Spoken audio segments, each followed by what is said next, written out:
Kalena dhamma sawanang etamang kalamutamang. Part 3. Hidup senang, mati tenang. Sumber, kumpulan artikel dan ceramah Ajahn Brahm. Narasumber, Ajahn Brahm. Penghimpun, Handaka Wijayananda. Penerjemah, Chuang. Penyunting, Handaka Wijayananda. Hak Cipta Terjemahan, Ehipasiko Foundation 2009. Cetakan pertama, Februari 2009. Bab 2, Buddhisme dan Ilmu Pengetahuan. Pikiran dan otak. Begitu Anda mulai mengikut sertakan pikiran, hantu di dalam mesin ini, ke dalam rumusan-rumusan, para ilmuwan cenderung menjadi tidak nyaman. Mereka berlindung di dalam dogma dan berkata, "Tidak, itu tidak mungkin nyata." Saya benar-benar memberikan sang astronom itu tugas untuk menyelesaikan dogmatisme semacam itu di dalam ilmu pengetahuan. Jika kita berpatokan pada Buddhisme, ada 6 indera. Tidak hanya 5 seperti dalam ilmu pengetahuan, yakni penglihatan, pendengaran, penciuman, pengecap, dan perabaan. Tetapi dengan tambahan pikiran. Semenjak awal sekali dalam Buddhisme, pikiran telah menjadi indera ke-6. 25 abad yang lampau, indera ke-6 telah dikenal dengan baik. Jadi, ini bukanlah mengubah sesuatu supaya sesuai dengan masa modern. Ini sudah begitu dari sejak sangat awal. Indera ke-6, pikiran, tidak bergantung pada panca indera lainnya. Pada faktanya, pikiran tidak bergantung dari otak. Jika Anda rela bertukar otak dengan saya, Anda mendapatkan otak saya, dan saya mendapatkan otak Anda. Saya akan tetap menjadi Ajahn Brahm, dan Anda tetap menjadi diri Anda. Mau coba? Jika hal ini memungkinkan dan terjadi, Anda akan tetap menjadi diri Anda. Pikiran dan otak adalah 2 hal yang berbeda. Pikiran dapat menggunakan otak, namun tidak harus. Beberapa dari Anda mungkin sudah mengalami pengalaman keluar tubuh. Pengalaman keluar dari tubuh belum lama ini telah menjadi subjek penelitian ilmiah utama. Pengalaman keluar dari tubuh sekarang telah menjadi fakta ilmiah. Saya senang menggoda orang dengan mengatakan hal-hal semacam itu. Baru-baru ini, saya melihat Dr. Sam Parnia, seorang peneliti University of Southampton Medical School, telah menyajikan sebuah makalah yang menyatakan bahwa kesadaran tetap bertahan setelah kematian. Dia berkata bahwa dia tidak tahu bagaimana hal itu terjadi atau mengapa hal itu terjadi. Tetapi dia bilang, hal itu memang terjadi. Bukti-buktinya dikumpulkan dari orang-orang yang pernah mengalami pengalaman keluar tubuh di rumah sakitnya. Dr. Parnia menyelidiki dan mewawancarai banyak sekali pasien. Informasi yang mereka berikan sebagai seorang ilmuwan berkepala dingin berkata, ya, pasien-pasien itu ternyata sadar selama masa kematian mereka. Hal yang khususnya sangat meyakinkan adalah mereka seringkali dapat menggambarkan dengan jelas kepada para dokter tentang prosedur medis yang dilakukan semasa mereka secara klinis telah meninggal. Mereka dapat menggambarkan peristiwa itu seakan mereka melihat tubuh mereka dari posisi di atas meja. Tetapi bagaimana hal itu terjadi? Dr. Parnia tidak dapat menjelaskannya. Mengapa hal itu terjadi? Dia pun tidak dapat menjelaskannya. Tetapi penemuan medis lainnya juga mendukung hal tersebut. Akhirnya, penemuan-penemuan mereka mereplikasikan karya terdahulu dari Dr. Raymond A. Moody di Amerika Serikat. Bukti-bukti yang telah diperlihatkan oleh para dokter hebat itu menyatakan bahwa pengalaman keluar dari tubuh memang terjadi. Tetapi bagaimana hal itu bisa terjadi? Jika kita sepakat bahwa pikiran bisa berdiri terpisah dari tubuh, maka kita mendapatkan sebuah penjelasan yang masuk akal. Otak tidak perlu berfungsi supaya pikiran dapat hadir. Fakta ilmiah tersedia. Buktinya ada, tetapi banyak ilmuwan yang tidak senang untuk mengakui fakta itu. Mereka lebih suka menutup mata mereka karena dogmatisme. Datang dan buktikan sendiri. Jika Anda memiliki orang yang telah dipastikan sebagai mati secara medis, yang dapat menggambarkan kepada para dokter, begitu mereka kembali menyadari apa yang telah dikatakan dan dilakukan selama periode kematian tersebut, tidakkah itu menjadi sangat meyakinkan? Ketika saya mengerjakan fisika partikel dasar, ada sebuah teori yang memerlukan pembuktiannya tentang eksistensi dari apa yang disebut sebagai partikel W. Pada siklotron di Jenewa, CERN membiayai sebuah proyek penelitian besar, membenturkan atom-atom bersama-sama dengan sebuah akselerator partikel yang sangat besar untuk berusaha dan menemukan salah satu partikel W ini. Secara harfiah, mereka menghabiskan ratusan juta pound sterling pada proyek tersebut. Mereka menemukan hanya satu partikel W. Saya rasa mereka tidak menemukan yang lainnya sejak itu. Tetapi, sekali mereka menemukan sebuah partikel W, para peneliti yang terlibat dalam proyek itu mendapatkan hadiah Nobel bidang fisika. Mereka telah membuktikan teori itu hanya dengan menemukan sebuah partikel W. Itu adalah ilmu pengetahuan yang baik. Cukup satu untuk membuktikan sebuah teori. Ketika berjumpa dengan hal yang tidak kita sukai untuk kita percaya, mereka menyebutnya baru satu percobaan, sebuah percobaan yang jelas tak dapat disangkal, sebuah anomali. Anomali adalah sebuah kata dalam ilmu pengetahuan yang digunakan untuk mempermalukan bukti-bukti yang kita letakkan di belakang lemari arsip dan tidak ditengok lagi. Karena bukti itu mengancam pandangan dunia kita. Hal itu merusak apa yang ingin kita percayai. Hal itu mengancam dogma kita. Bagaimanapun, bagian penting dari metode ilmu pengetahuan adalah bahwa teori-teori hanya dapat disingkirkan oleh bukti-bukti untuk menjunjung tinggi fakta-fakta. Intinya adalah bahwa bukti bahwa pikiran itu bebas dari otak telah tersedia. Namun, begitu kita menyetujui bukti itu dan mengikuti metode ilmiah, maka banyak teori-teori tersanjung yang kita sebut sapi-sapi suci, editor, yang dibuat kebal terhadap kritik, akan disingkirkan. Ketika kita melihat sesuatu yang menantang teori manapun dalam ilmu pengetahuan atau agama, kita tidak seharusnya mengabaikan bukti. Kita harus mengubah teorinya supaya cocok dengan fakta-faktanya.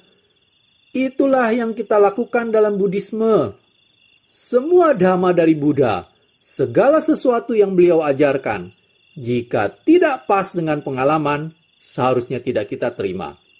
Kita tidak harus menerima kata-kata Buddha yang bertentangan dengan pengalaman. Hal itu dengan jelas telah dinyatakan di dalam Kalama Sutta, Anguttara Nikaya 3 Romawi, 65. Buddha berkata, jangan percaya karena hal itu telah ditulis di kitab-kitab, atau bahkan jika beliau sendiri yang mengatakannya. Jangan percaya begitu saja, karena itu sudah menjadi tradisi, atau karena kedengarannya benar, atau karena hal itu membuatmu nyaman. Pastikan bahwa hal itu cocok dengan pengalamanmu.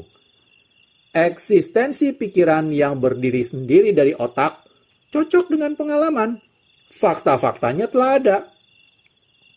Terkadang, bagaimanapun, kita tidak dapat mempercayai para ahli. Anda tidak dapat mempercayai Ajahn Brahm. Anda tidak dapat mempercayai jurnal-jurnal ilmiah. Karena orang-orang seringkali bias. Buddhisme memberikan Anda sebuah metode ilmiah untuk praktek Anda. Buddhisme berkata, lakukan percobaan dan buktikan sendiri apakah kata-kata Buddha benar atau tidak. Periksalah percobaan Anda. Sebagai contoh, kembangkan metode untuk menguji kebenaran mengenai kehidupan lampau, kelahiran berulang, atau tumimbal lahir. Jangan sekedar mempercayainya dengan keimanan. Temukanlah sendiri. Buddha telah memberikan percobaan ilmiah yang bisa Anda ulangi. Sebelum Anda memahami hukum karma yang merupakan bagian dari Buddhisme, karma hanyalah sebatas teori.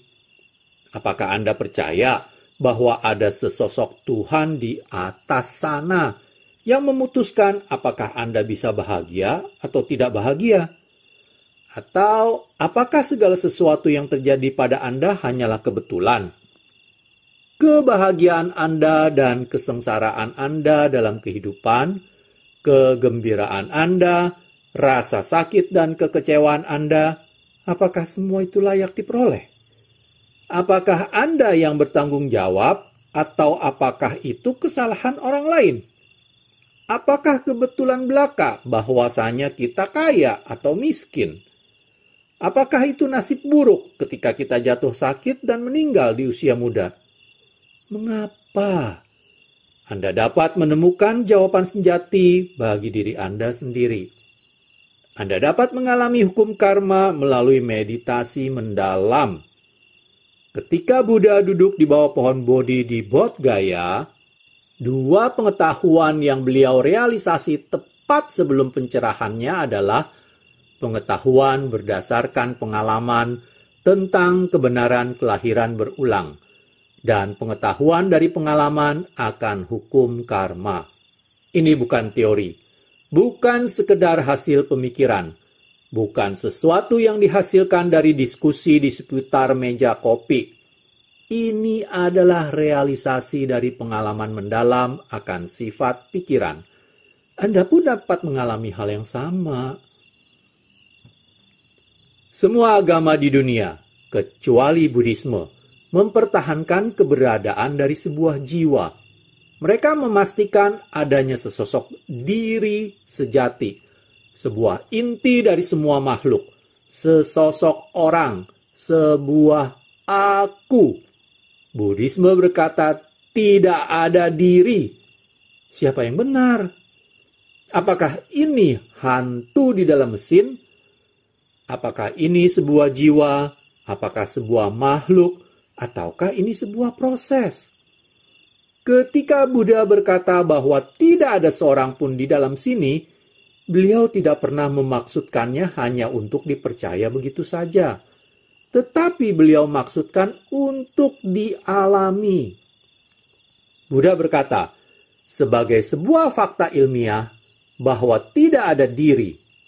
Namun, seperti fakta ilmiah apapun, hal ini harus dialami sendiri oleh setiap orang. Pancatang weditapbo winyuhi. Banyak di antara Anda yang melafalkan kata-kata Pali tersebut setiap hari. Itu adalah dasar ilmiah Buddhisme. Anda harus menjaga pikiran yang terbuka. Anda jangan bahwa tidak ada diri, Anda jangan percaya ada sesosok diri. Kedua rasa percaya tersebut adalah dogmatisme. Tetaplah berpikiran terbuka sampai Anda menyelesaikan percobaan. Percobaan itu adalah praktek sila, samadhi, dan panya, kebajikan, meditasi, dan pandangan cerah. Percobaannya adalah praktek Buddhisme. Lakukanlah prosedur percobaan yang sama dengan yang dilakukan oleh Buddha di bawah pohon Bodhi. Ulangi dan lihat. Apakah Anda mendapatkan hasil yang sama? Hasilnya disebut pencerahan. Banyak pria dan perempuan telah berulang kali mengulangi percobaan itu selama berabad-abad. Di dalam laboratorium praktek Buddhislah, para yang tercerahkan, para arahanta muncul.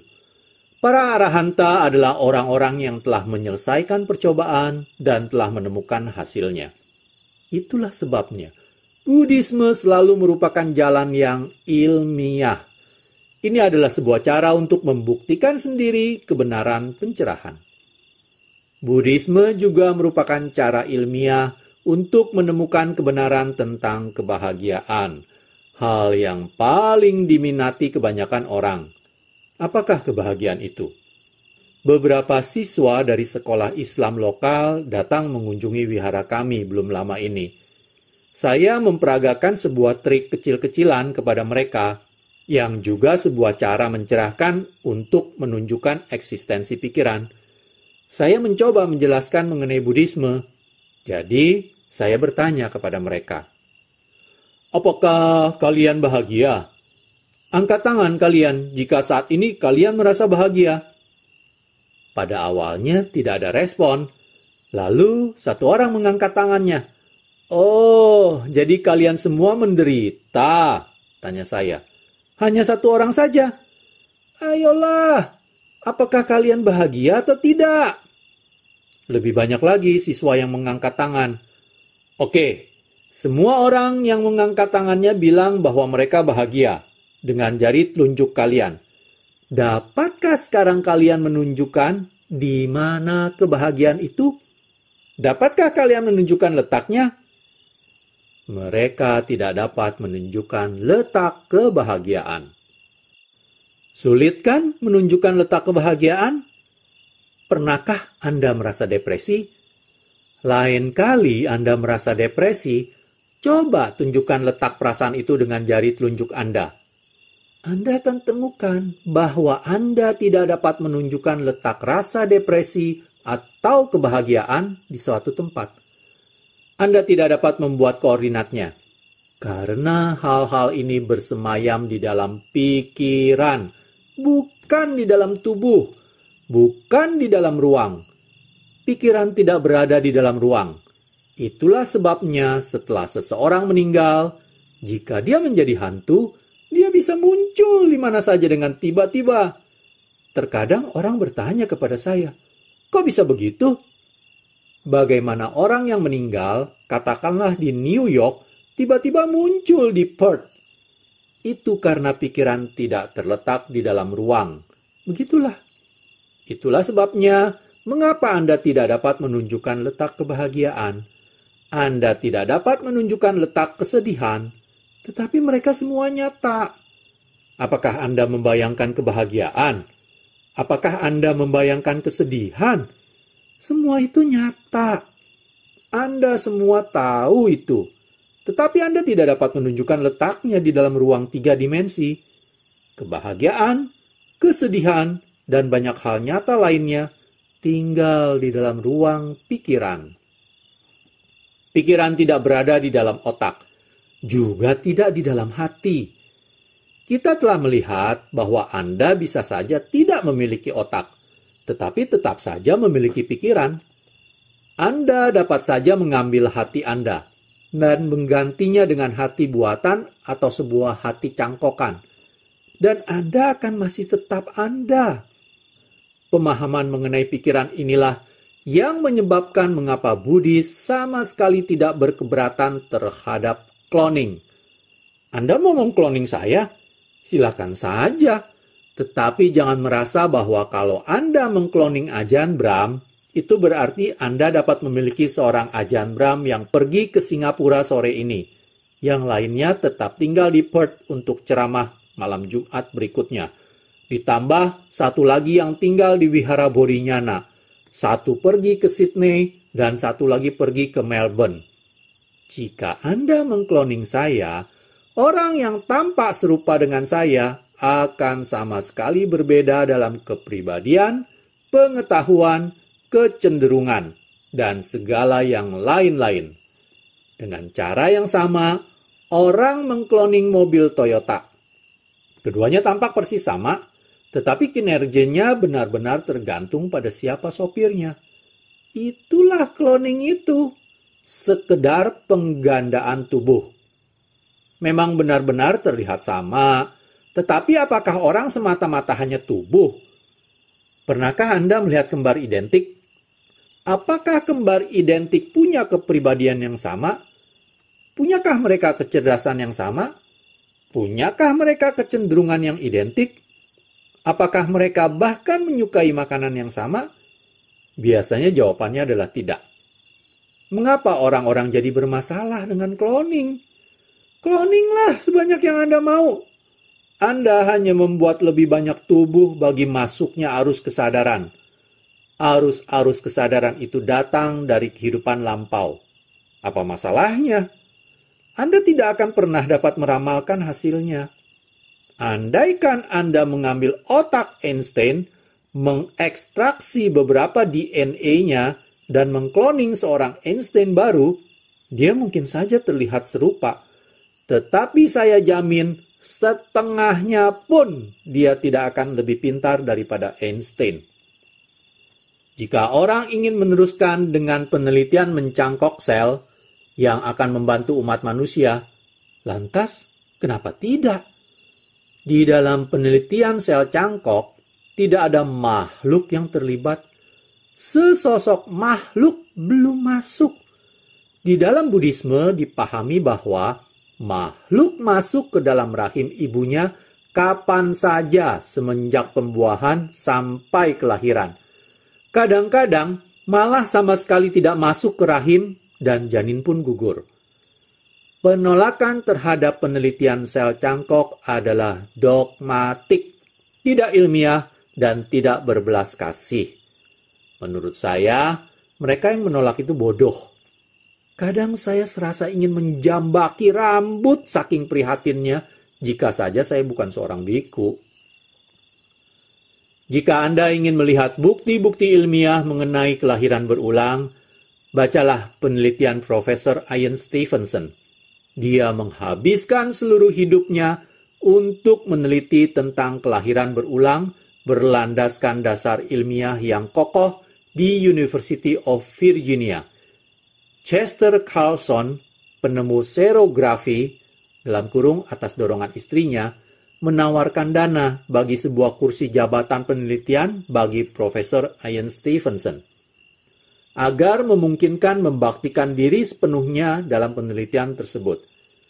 Jika saja tidak ada kenyataan bahwa orang-orang tidak mau percaya pada kelahiran berulang, saat ini Dr. Ian Stevenson akan menjadi seorang ilmuwan yang terkemuka. Dia bahkan menghabiskan beberapa tahun sebagai dosen tamu pada Magdalen College di Oxford. Jadi Anda bisa lihat bahwa dia bukanlah seorang profesor yang aneh. Dia memperoleh semua pengakuan sebagai akademisi barat yang terhormat. Dr. Stevenson memiliki lebih dari 3.000 kasus pada arsipnya. Satu contoh yang menarik adalah kasus yang sangat jelas mengenai seorang pria yang mampu mengingat banyak rincian dari kehidupan lampaunya tanpa ada cara lain untuk mendapatkan informasi-informasi tersebut dari sumber lainnya. Orang ini meninggal hanya beberapa minggu sebelum dia dilahirkan kembali, yang memunculkan pertanyaan, selama beberapa bulan saat janin berada di dalam rahim, siapakah makhluk itu? Dalam pengertian Buddhisme, ibu menjaga janin tersebut berlangsung dengan kesadaran sang ibu sendiri. Namun, ketika arus kesadaran lainnya masuk, maka janin itu menjadi pribadi yang baru. Itu adalah sebuah kasus di mana arus kesadaran memasuki rahim ibu ketika janin hampir berkembang seutuhnya. Hal ini bisa terjadi. Hal ini telah dipahami oleh Buddhisme 25 abad yang silam. Jika arus kesadaran tidak memasuki rahim ibu, anak itu akan lahir dalam keadaan mati. Terdapat setumpuk bukti yang mendukung hal itu. Ilmu pengetahuan dan Buddhisme. Ketika seorang Buddhis meneropong melalui sebuah teleskop, mereka tidak akan ketakutan dengan apa yang mungkin mereka temukan. Mereka tidak merasa takut terhadap ilmu pengetahuan. ilmu pengetahuan adalah bagian pokok dari Buddhisme. Jika ilmu pengetahuan dapat menyangkal kelahiran berulang, maka Buddhis akan meletakkan gagasan mengenai kelahiran berulang. Jika ilmu pengetahuan dapat menyanggah tiada diri dan menunjukkan bahwa diri itu ada, maka semua Buddhis akan meninggalkan ide tentang tiada diri. Jika ilmu pengetahuan membuktikan bahwa tidak ada sesuatu yang disebut karma, tetapi alih-alih terdapat sesosok Tuhan besar di langit, maka semua Buddhis harus percaya pada Tuhan. Begitulah, jika hal-hal itu dapat dibuktikan oleh ilmu pengetahuan.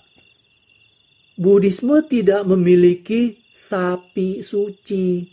Akan tetapi, saya mendorong Anda untuk melakukan sendiri percobaan tersebut. Saya bertaruh, Anda akan mendapati bahwa tidak ada siapapun di sono. Anda akan menemukan tentang karma. Anda akan menemukan bahwa Anda pernah ada di sini sebelumnya, bahwa ini bukanlah kehidupan pertama Anda. Jika Anda tidak menjadi diri Anda sendiri dalam kehidupan ini, Anda akan mendapatkan kehidupan lain yang akan datang. Apakah Anda pikir Anda sudah tak berurusan dengan popok lagi? Dengan sekolah? Apakah Anda betul-betul ingin melalui itu semua lagi? Jika tidak, berhati-hatilah. Jadi, inilah pemikiran saya mengenai ilmu pengetahuan dan Buddhisme. Saya rasa Buddhisme adalah ilmu pengetahuan murni, sebuah ilmu pengetahuan yang tidak berhenti di luar sana, tetapi yang juga menyelidiki pikiran sang makhluk, si hantu di dalam mesin, dan Buddhisme tidak mengabaikan anomali apapun. Buddhisme mengambil segala sesuatu sebagai data, terutama pengalaman, dan memandangnya secara ilmiah. Hal ini sukses luar biasa.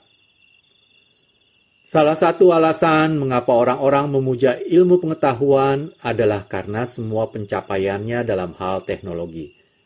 Salah satu alasan mengapa Buddhisme berkembang dewasa ini adalah karena semua pencapaiannya dalam hal teknologi pikiran.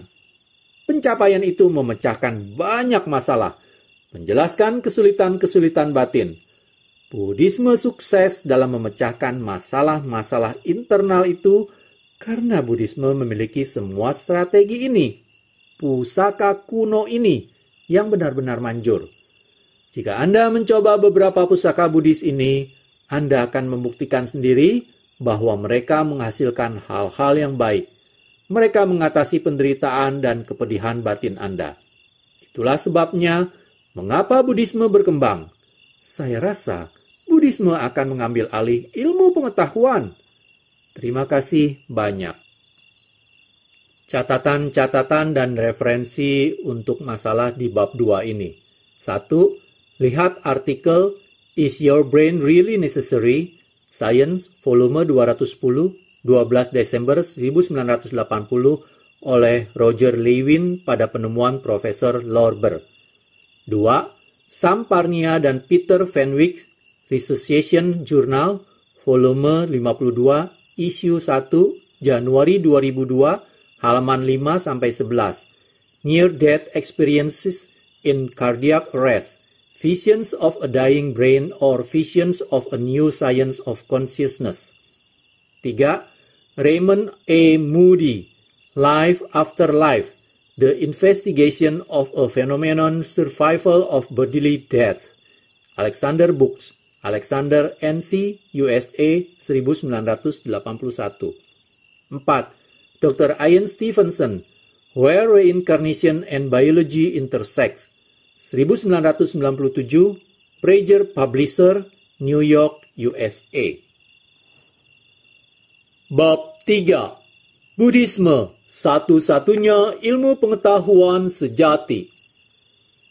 Dulu saya adalah ilmuwan.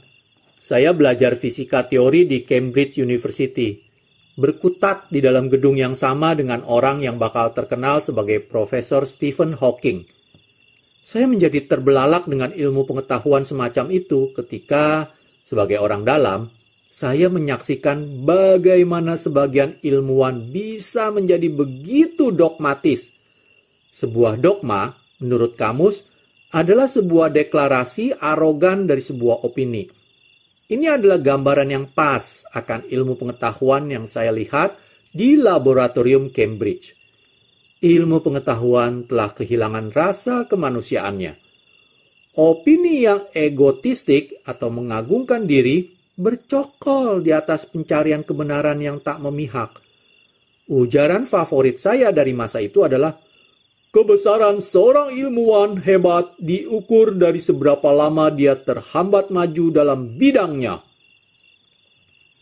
Untuk memahami ilmu pengetahuan sejati, kita dapat kembali ke salah satu bapak pendirinya, filsuf Inggris bernama Francis Bacon, 1561 sampai 1628. Dia menegakkan kerangka kerja yang menjadi dasar perkembangan ilmu pengetahuan, yaitu kekuatan lebih besar dari contoh negatif. Ini berarti bahwa setelah mengajukan sebuah teori untuk menjelaskan suatu fenomena alam, kemudian kita harus berusaha sekuat tenaga untuk menyanggahnya. Kita harus menguji teori itu dengan percobaan tantangan. Kita mesti meletakkannya di meja uji coba dengan argumen yang ketat. Ketika sebuah celah terlihat di dalam teori tersebut, hanya dengan begitulah ilmu pengetahuan akan maju. Sebuah penemuan baru telah memungkinkan sebuah teori mengalami penyesuaian dan perbaikan. Metodologi asli dan mendasar dari ilmu pengetahuan ini memahami bahwa adalah mustahil membuktikan segala sesuatu dengan kepastian yang mutlak. Kita hanya dapat menyanggah dengan kepastian yang mutlak. Sebagai contoh, bagaimana kita membuktikan hukum dasar gravitasi bahwa apa yang naik akan jatuh pada akhirnya? Kita bisa saja melambungkan benda-benda sejuta kali dan melihat semuanya jatuh sejuta kali. Tetapi hal itu tetap saja tidak membuktikan apapun yang naik pasti jatuh. Karena NASA bisa saja melambungkan sebuah roket Saturn ke ruang angkasa untuk menjelajahi Mars, dan roket itu tidak akan pernah jatuh kembali ke bumi. Satu contoh negatif cukup untuk menyanggah teori tersebut dengan kepastian yang mutlak.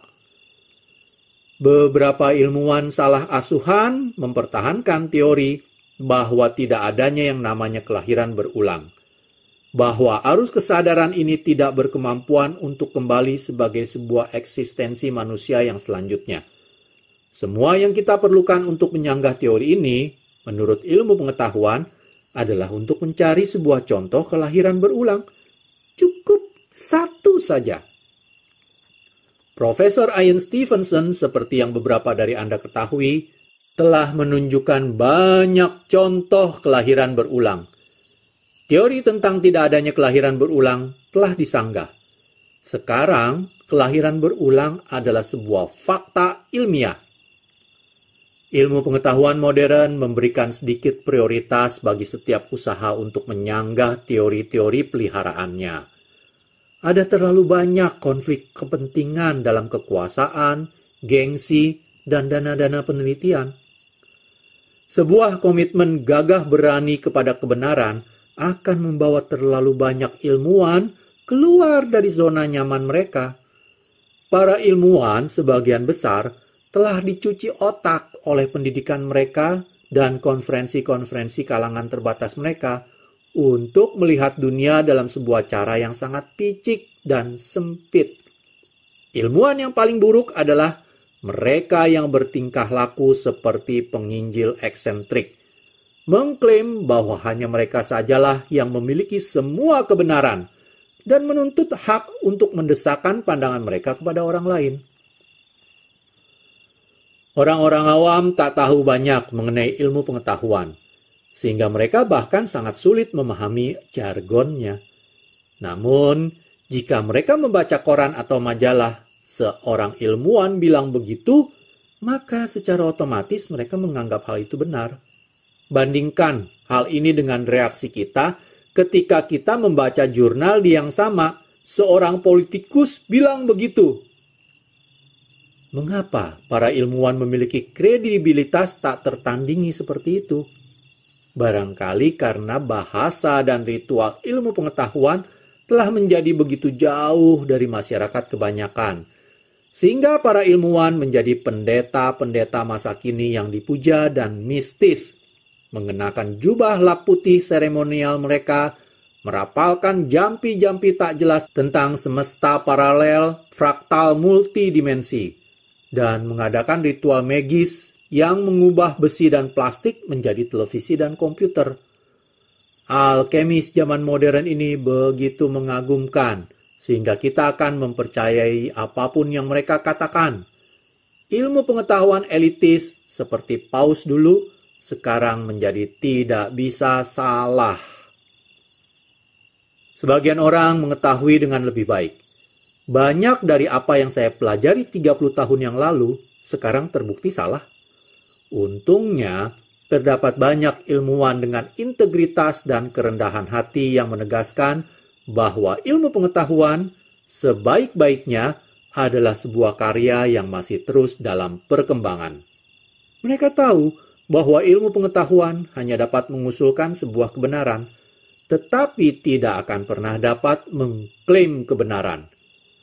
Suatu kali, saya diceritakan oleh seorang dokter umum Buddhis bahwa pada hari pertamanya di sekolah kedokteran di Sydney, seorang profesor terkenal, kepala sekolah kedokteran, memulai pidato selamat datangnya dengan menyatakan, "Setengah dari apa yang akan kami ajarkan kepada kalian pada tahun-tahun mendatang adalah keliru. Masalahnya adalah kami tidak tahu mana yang setengah itu." Itu baru kata-kata seorang ilmuwan sejati. Beberapa ilmuwan penginjil ada baiknya merenungi pepatah kuno yang telah diperbaiki ini. Ilmuwan bergegas masuk di tempat para malaikat takut melangkah dan berhenti memberi wejangan mengenai sifat pikiran, kebahagiaan, dan bahkan nibbana. Neurologis adalah yang terutama cenderung mengalami neurosis semacam ini. Dalam kurung, neurosis adalah sebuah pelekatan tak semestinya terhadap gagasan segala sesuatu yang tak realistik. Mereka mengklaim bahwa pikiran, kesadaran, dan kehendak saat ini telah dengan lengkap dijelaskan oleh aktivitas di dalam otak. Teori ini telah dibantah lebih dari 20 tahun lalu oleh penemuan Profesor Lerber pada kasus seorang mahasiswa di Sheffield University yang memiliki IQ 126, peringkat pertama dalam matematika, tetapi yang sebetulnya nyaris tidak punya otak. Science, volume 210, 12 Desember 1980. Lebih baru lagi, teori itu telah disanggah oleh Profesor Pim van Lommel, yang menunjukkan adanya kesadaran setelah kematian klinis, yakni ketika semua aktivitas otak telah padam. Lancet, volume 358, 15 Desember 2001, halaman 2039. Baiklah, saya sudahi part 3. Pada part selanjutnya, saya akan menyambung membacakan bab 3, Buddhisme satu-satunya ilmu pengetahuan sejati. Terima kasih. Kalena dhammat savanang etammang kalamutamang